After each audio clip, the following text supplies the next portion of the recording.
বাহনখনৰ পৰা নামিছিল এহাল যুৱক যুৱতী এখন নৈশ বাছত উঠি গুচি যায় যুৱক যুৱতী কি আছে গাড়ীখনত কোনে কি উদ্দেশ্যে থৈ গৈছে গাড়ীখন এই গাড়ীখনৰ পৰা লৰাটাই ছোৱালী এজনে নামি পেলাই নৈশ স্পাত উঠি দিলে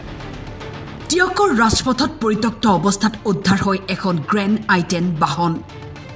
পথৰ দাঁতিত উদ্ধাৰ হোৱা গাড়ীখনৰ নম্বৰ AR125920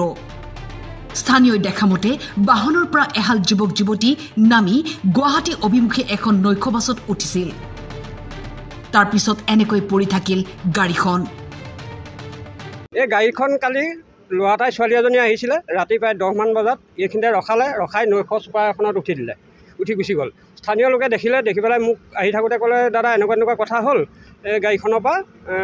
লৰাটাই ছোৱালী এজনীয়ে নামি পেলাই নৈশ স্পাত উঠি দিলে তাৰপৰা ইয়াত ৰখাৰ পাছত মই থানালৈ ফোন কৰিলোঁ থানা পুলিচ আহি পেলাই গাড়ীখন খুলিব বিচাৰিলে নোৱাৰিলে খুলিব তাৰপৰা লৈ যোৱাৰ ব্যৱস্থা কৰিলে কিন্তু একো কৰিব নোৱাৰিলে তেখেতলোকে নিব নোৱাৰি পেলাই ইয়াতে থৈ গুচি গ'ল ঘটনা সন্দৰ্ভত আৰক্ষীক খবৰ দিয়া হয় যদিও বহু সময়ৰ মূৰত আৰক্ষী আহি গাড়ীখন প্ৰত্যক্ষ কৰি গুচি যাব লগা হয় যিহেতু গাড়ীখন খুলিব পৰা নগ'ল এই পৰ্যন্ত গাড়ীখন আৰক্ষীয়ে উদ্ধাৰ নকৰাক লৈ প্ৰতিক্ৰিয়া স্থানীয় ৰাইজৰ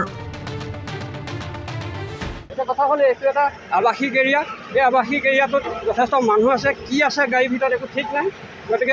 এতিয়ালৈকে পুলিচ আহি পোৱা নাই আমাৰ সন্দেহ উপজাৰ কাৰণে মানে আমি গোট খাই আকৌ থানালৈ ফোন কৰাৰ ব্যৱস্থা কৰিম বুলি ভাবিছোঁ কিন্তু এতিয়ালৈকে পুলিচ আহি পোৱা নাই আমাৰ নাই চিনাকি নহয় অচিনাকি ল'ৰা ছোৱালী নাই ইয়াত দেখা নাই